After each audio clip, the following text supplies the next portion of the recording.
Welcome to the 12th installment of Renée and Darryl's Walt Disney World Honeymoon. I'm Renée. And I'm Darryl. For those of you joining us for the first time, we're a middle-aged newlywed couple planning our honeymoon to the world during the 2019 Epcot Flower and Garden Festival. I do need to disclose that I'm a Disney stockholder. I have it in the in my retirement fund, and I'm a Disney Visa card holder, which I am planning on using those discounts whenever available. Like for what? Oh, for like buying stuff in the stores and... You like to shop? Well, for pins. Oh, yes. Which we're going to talk about. Yes, we will. We are planning to stream these vlogs most Wednesday nights, and most of the time that's going to be from here, which is my Geo Gearheads podcast studio. Tonight we thought it would be wise to talk about some of the games we want to play at the park while we're there, if we can talk. If we can talk. It's been a long week already. And it's only Wednesday. It's been a long day. Yes, I did like 13 hours at work today. I was going to say today seemed like a whole week, but it was. I am now going to be certified in CPR. Yay!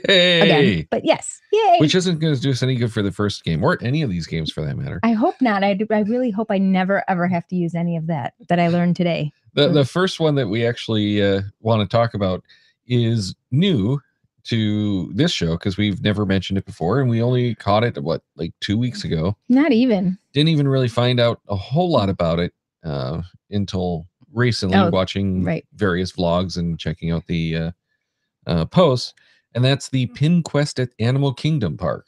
It's a lot like the pirate one, except you're searching for pins. You still have a map to follow. It's not interactive like that, though. It's a more traditional scavenger hunt-ish. Kind of more like geocaching. Cards.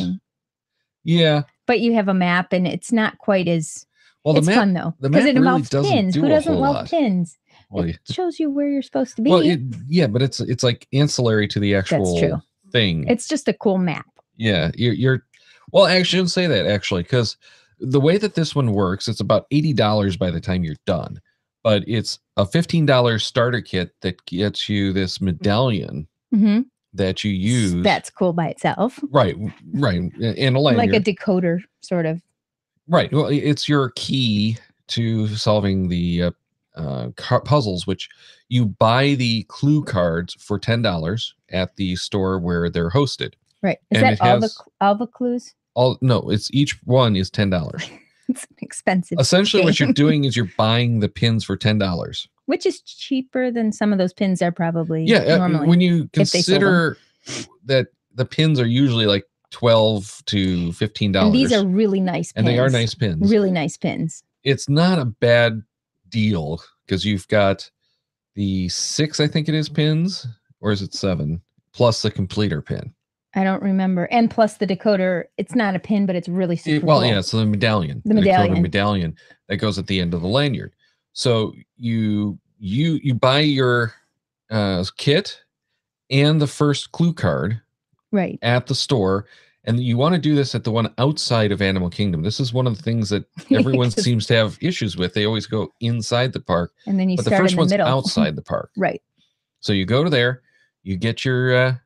Is everyone exactly the same? Everyone is exactly the same. There are no differences. We should stop watching so we'll forget by March. Yeah, well, it doesn't really matter. No.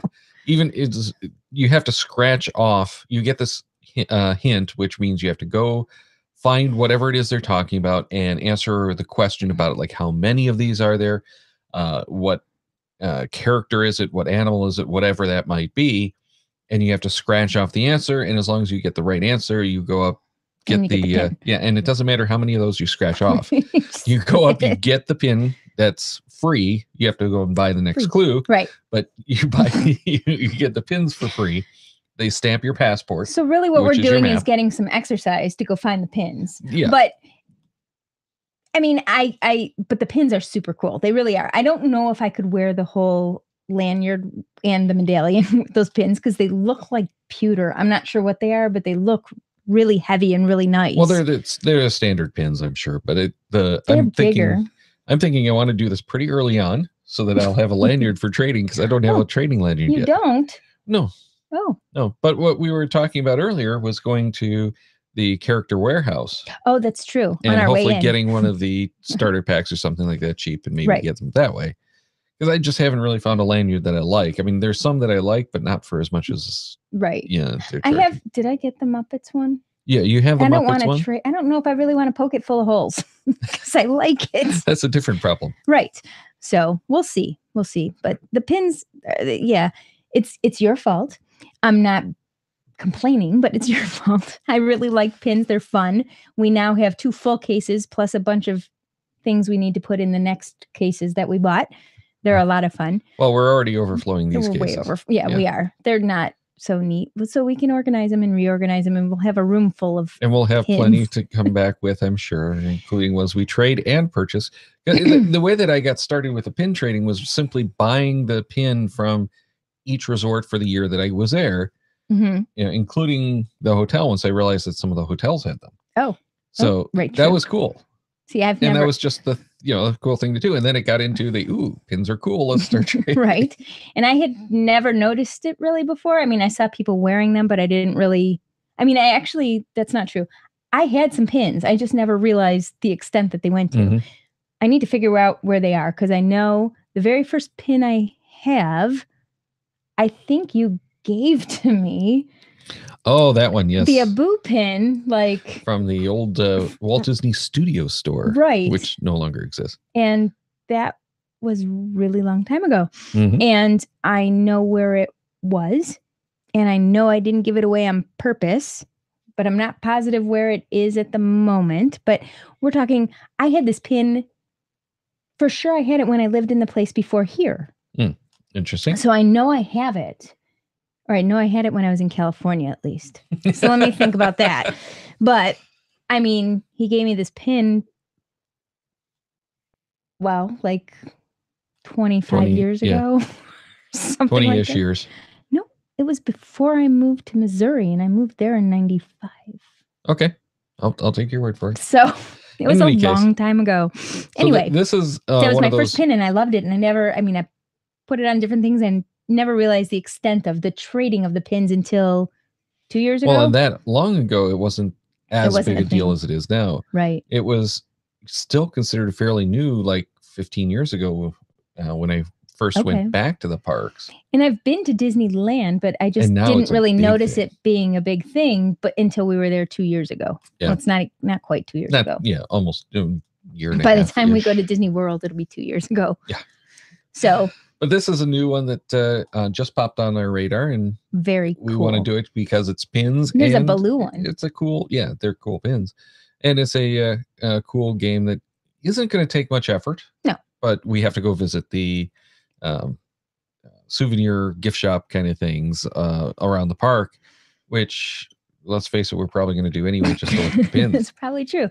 Well, the good thing is we'll be on this quest first. So it's kind of like when you go on that overview of a vacation, and then you figure out the things you want to go back and see. Now, you've been to Animal Kingdom. I haven't. So this will be good if we do it fairly early on. We can walk all the way around the park, and then we decide what we want to go back and see. Oh, yeah. That's the thing. It's the first time we go to Animal Kingdom. We're going to start off with getting that kit outside, do the first pin there.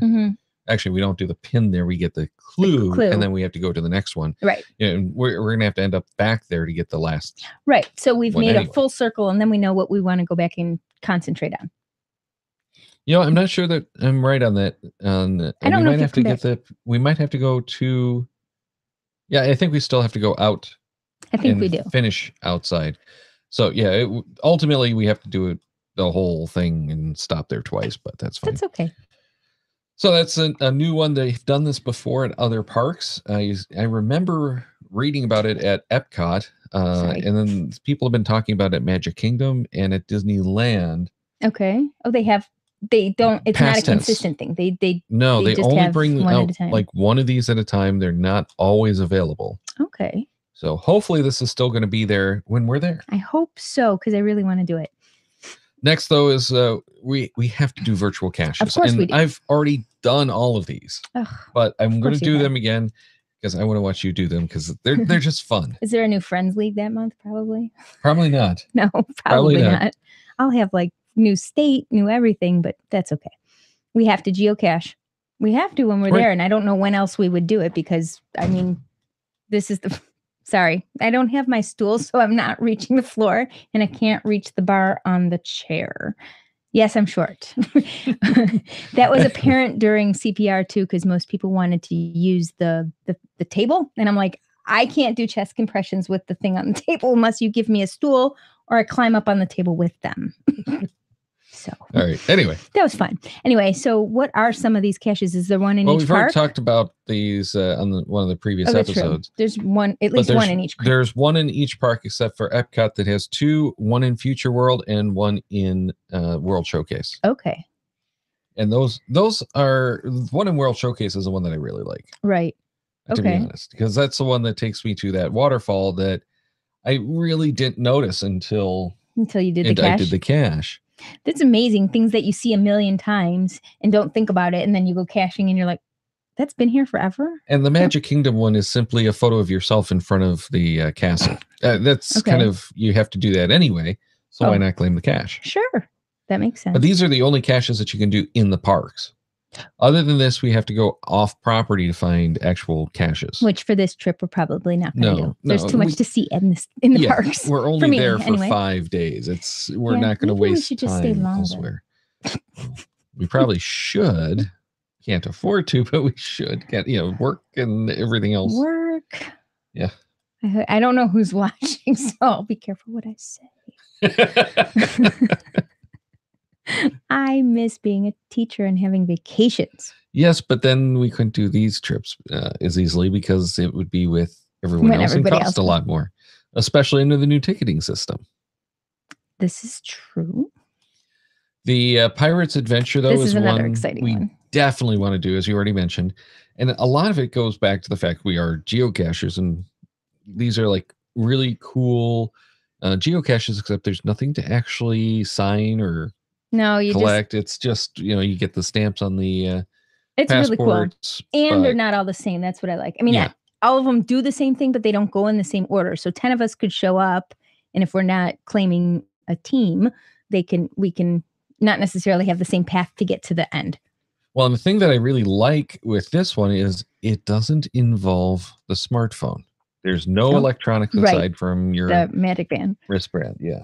Right. So that one, which I'm going to confuse with my watch while we're there. I'm positive. Probably. Well, I'm going to have one on one wrist and one on the other wrist. I'm pretty sure, because that's just. Yes. Then I don't know what to do with my gocha. Well, that's a different problem. And we are going to be playing. I only have 2 wrists. We are going to be playing Pokemon Go in the park, but yeah, we kind of cheat in that we use the gochas, which are the little button things, like the Pokemon Go Plus, except these are rechargeable. Right. And which is nice. It is very nice because we've run out of battery more than once. What I really like about it, though, is, I mean, yes, you're cheating at Pokemon, but then you're also pretty sure you're getting the mileage. Yeah. Well, that's not an issue anymore because it ties into with a new update 2 weeks ago. It's tying into the fitness on both. Right, that's what I'm saying. Apple so when on iOS. When I'm wearing the gocha, it makes sure that but that Pokemon gets you get the egg points and you get the right. But that's now working even from your Apple Watch. Oh, it is? Yes, it's actually switched to now using the daily step counts and stuff like that from the OS, both on Android. That's why things are hatching faster. Yes. Okay. That's why. That makes sense. It's counting indoor steps now, which didn't really get counted so much before. That's really awesome. Yeah. So it's at this point, I have a little bit harder time recommending the Go Plus and the Gochas because of the fact that it's counting if you're using something that ties to the OS. I didn't even think about that. So I know that it is nice, though, especially when I'm a passenger in the car, that I can still see things. Well, I was going to say the nice thing about it is you don't have to have the phone open, and that's how we were going to play and will be playing when we're down there. Because if you have to have the phone on and you're actually trying to catch and spin, and then you're going to miss Disney World. Yeah, you're not really experiencing you're going to miss everything there. Right. When it's just, this little thing buzzing in your hand that you're pressing, it's kind of a nervous tick, not really. Right. Right. So I've forgotten before going from the Go Plus to the Gocha, and sometimes just having my phone and not having either one. I want to press the button, and then my phone's like, do you have an emergency? No, sorry, cancel that. Yeah. Never press both sides of the iPhone at the same time. I do it as a nervous habit, and I have to stop that. I realize.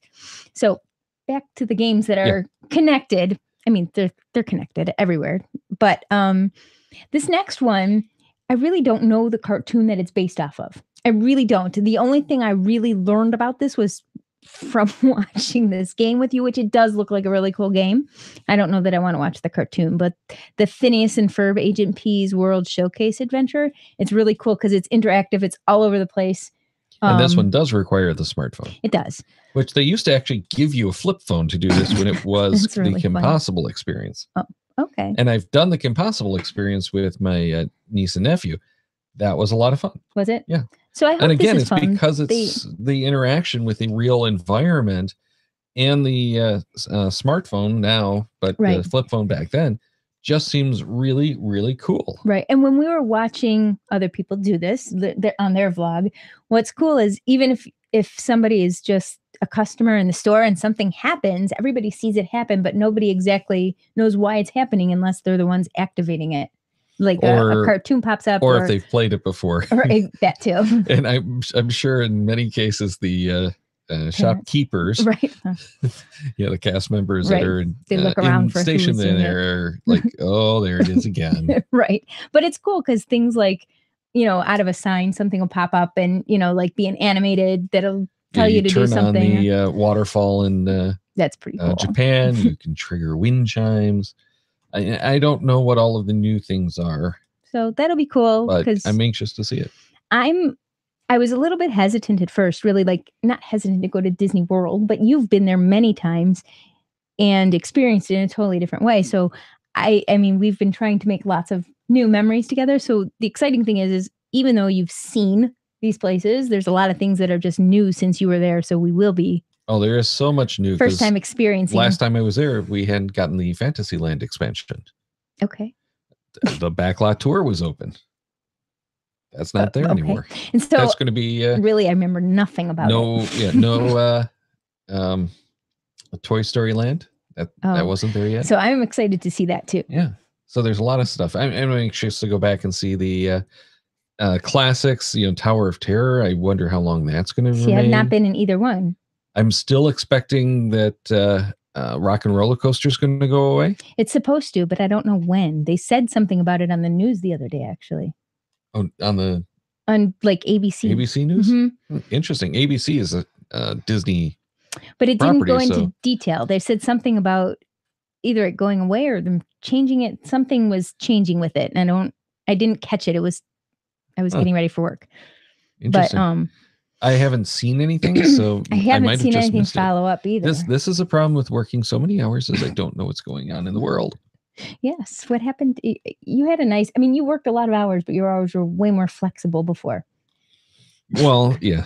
I mean, it's a change for sure. Yes. But hopefully a good one. The one key that we're going to have is the Play app, which actually does interact with Phineas and Ferb. That's the Disney Play app? Correct. Okay. And it also does some interactions in line. So I'm not really sure. It's mostly games on the phone. It's to keep you busy, keep you from... Don't get bored in line. Yeah, keep the kids from getting bored. But that's actually really smart. I think from what I've heard, there are a couple of the cues where it's actually interactive. I think the interactive is more like, how many...